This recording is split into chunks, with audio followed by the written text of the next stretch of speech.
আসসালামু আলাইকুম viewers, welcome back to my channel. আজকে আমি আপনাদের সাথে শীতকালীন ভেজিটেবল দিয়ে চাইনিজ ভেজিটেবল রান্না করে দেখাবো খুব সহজ পদ্ধতিতে। এই চাইনিজ ভেজিটেবলটা সাদা পোলাও কিংবা ফ্রাইড রাইসের সাথে খেতে কিন্তু দুর্দান্ত লাগে। তাহলে চলুন মূল রেসিপিটা শুরু করি। ভেজিটেবলটা রান্না করার জন্য আমি 1 কাপ নিয়েছি পাতাকপি, একটু কিউব করে কেটে নিয়েছি। আর সাথে নিয়েছি একটা বড় সাইজের চিকেনের পিস, একটু লম্বাটে করে কেটে নিয়েছি সৌন্দর্যের জন্য। 2টা কাঁচা ঝাল মাঝখান থেকে ফালি করে নিয়েছি। 1 কাপ নিয়েছি গাজর, কিউব করে কেটে নিয়েছি দেখার সৌন্দর্যের জন্য। হাফ কাপ নিয়েছি ক্যাপসিকাম, 1 কাপের মতো পেঁয়াজ, হাফ কাপ নিয়েছি পেঁয়াজ কালি, মেজারমেন্ট কাপের 1 কাপের একটু বেশি হবে নিয়েছি ফুলকপি।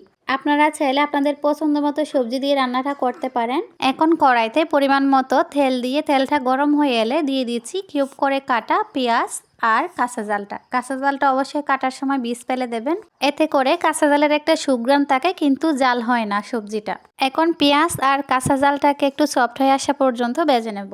চাইনিজ ভেজিটেবলস এভাবে রান্না করলে আপনারা খুব কম সময়ে কম উপকরণ দিয়ে একটি মজাদার চাইনিজ ভেজিটেবল রান্না করে নিতে পারবেন। এখন দিয়ে দিচ্ছি পরিমাণ মতো লবণ, আবারও ভালো করে একটু মিশিয়ে নিচ্ছি। এখন আমি অ্যাড করে দেব সেই ফালি করে রাখা চিকেনটা, দিয়ে একটু ভেজে নেব যেন চিকেনের যে এক্সট্রা গন্ধটা থাকে সেটা চলে যায়।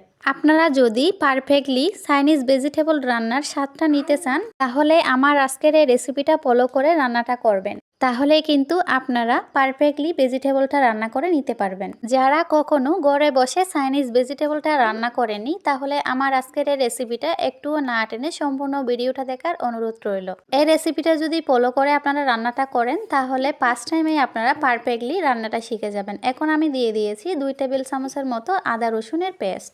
এখন একটু সময় নিয়ে আদা রসুনের যে কাঁচা গন্ধটা আছে সেটা যেন চলে যায় একটু ভেজে নেব।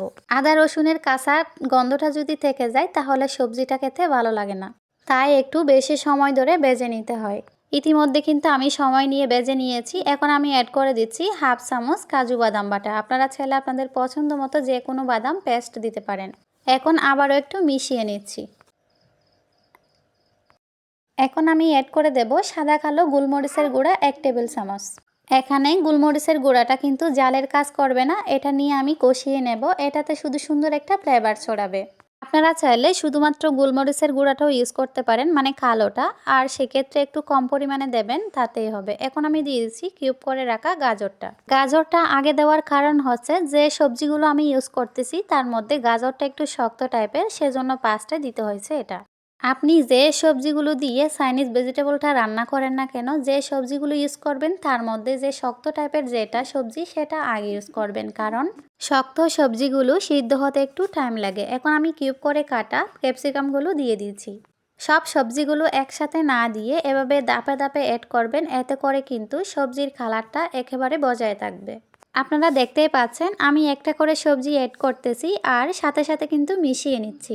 এখন আমি একটু সময় নিয়ে এই সবজিগুলোকে ভেজে নেব, যতক্ষণ না পর্যন্ত সবজিগুলো সফট হয়ে আসতেছে।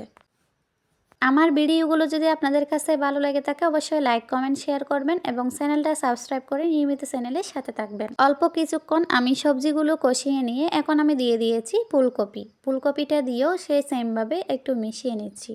ফুলকপি কিন্তু নরম, ফুলকপি সিদ্ধ হতে তেমন একটা টাইম লাগে না। এখন আমি সাথে দিয়ে দিচ্ছি পাতাকপি আর পেঁয়াজ কালিগুলো। এটাকে অনেকে পেঁয়াজ পাতা বলে, তবে খুলনার ভাষায় এটাকে পেঁয়াজ কালি বলা হয়।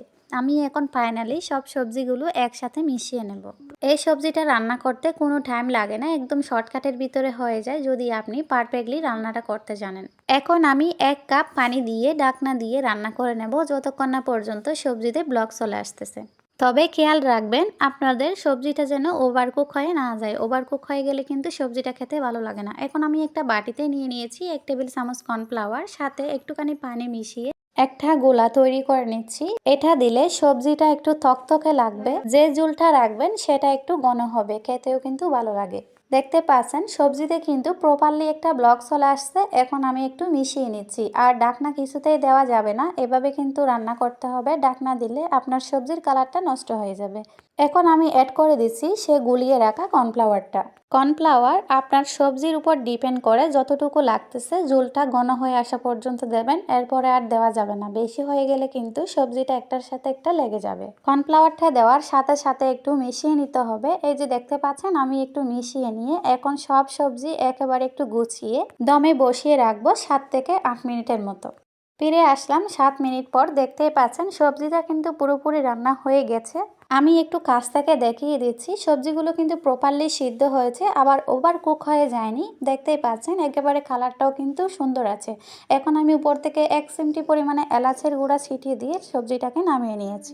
দেখুন আমি অল্প সময়ের মধ্যে চাইনিজ ভেজিটেবলটা পারফেক্টভাবে রান্না করে নিয়েছি। আপনারা চাইলে মেহমান আপ্যায়নে কিন্তু এটা রাখতে পারেন। এই চাইনিজ ভেজিটেবলটা ফ্রাইড রাইসের সাথে খেতে খুব বেশি ভালো লাগে। আর ফ্রাইড রাইসের একটা রেসিপি আমার চ্যানেলে আপলোড করা আছে, আপনারা চাইলে দেখে নিতে পারেন।